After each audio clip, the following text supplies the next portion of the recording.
মধ্যপ্রাচ্য, সারা দুনিয়াটা শিরকিয়াতের মধ্যে ভরে গেছে, যেখানে সত্যটাই দাফন হয়ে গেছে, মিথ্যা যেখানে সাইলাম, শিরকিয়াতের একেবারে সারা দুনিয়া ব্যাপী শিরকিয়াতের জয়জয়কার চলছে। এমন এক কঠিন মুহূর্তে আল্লাহ পাক মুহাম্মদুর রাসূলুল্লাহ সাল্লাল্লাহু আলাইহি ওয়াসাল্লামকে পাঠিয়ে দিলেন আর বললেন মানব জাতির জন্য, قد جاءكم من الله نور وكتاب مبين। বলেন চিৎকার দিয়ে সুবহানাল্লাহ।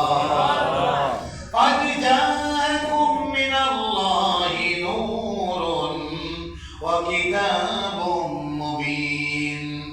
আমার বান্দারা, আমি তোমাদের জন্য আমার পক্ষ থেকে নূর পাঠিয়ে দিলাম, আলো পাঠিয়ে দিলাম, আলোর মশাল পাঠিয়ে দিলাম। সে আলোটার নাম হচ্ছে মুহাম্মাদুর রাসূলুল্লাহ।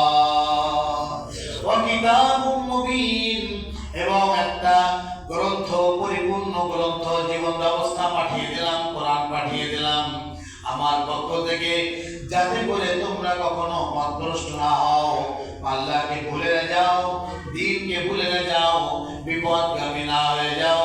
তার জন্য আমি কোরআন এবং হাদিস সম্বলিত একটা বিধান তোমাদেরকে দান করলাম। ভয়ের কোনো কারণ নেই আমাদের।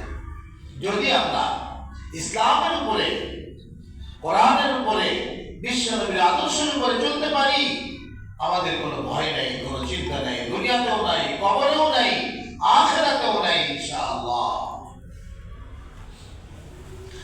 বিশ্বনবী যখন পৃথিবীতে আসলেন, এক অশান্ত দুনিয়া শান্ত হয়ে গেল। বলেন সুবহানাল্লাহ। অশান্ত পৃথিবী শান্ত হয়ে গেল। মানুষ অবাক হচ্ছে যে কি ব্যাপার, এরকম শান্ত হয়ে গেল কেন? সব নীরব, আসমান থেকে শান্তির বাতাস বইছে, শিরকিয়াতের বিলুপ্ত হয়ে যাওয়ার ধ্বনি প্রতিধ্বনি চলছে, একটা রহমত নাযিল হচ্ছে, সারা দুনিয়া ব্যাপী এক নতুন এক দিগন্ত উন্মোচনের সুবাতাস মানুষের দিলের মধ্যে বয়ে যাচ্ছে। মানুষ চিন্তা করতেছে কি হতে যাচ্ছে। ঠিক এমনই এক শান্তিময় অবস্থায়, শান্তিপূর্ণ অবস্থায় সুবে সাদেকের সময়, রবিউল আউয়ালের 12 তারিখে সোমবার, 571 খ্রিস্টাব্দ 22 এপ্রিল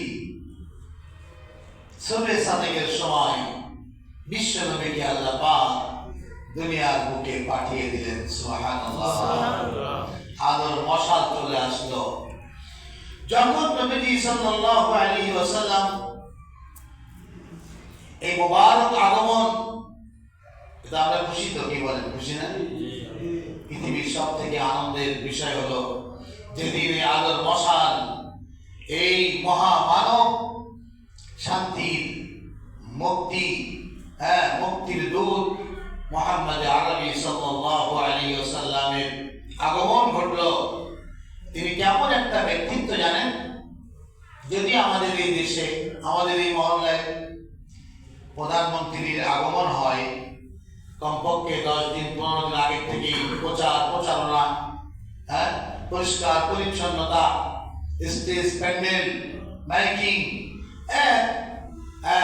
তার আগমনের পূর্ব বার্তা মানুষের মধ্যে একটা আনন্দ উদ্দোলিত অবস্থা সৃষ্টি হয় যে আমাদের দেশের রাজা আমাদের এলাকায় আসতেছে, একটা অন্যরকম অবস্থা। আর তিনি হলেন আল্লাহ পাকের সব থেকে আদরের সৃষ্টি। কেমন সৃষ্টি? আল্লাহ পাকের রাসূল বলেছেন, আল্লাহ পাকের সেই মানসিকতাটা আল্লাহ কি বলেছেন হাদিসে কুদসির মধ্যে, যে ফালাউলা মুহাম্মাদুন, খেয়াল করুন, ফালাউলা মুহাম্মাদুন মা খালাকতু আদামা ওয়ালাল জান্নাতা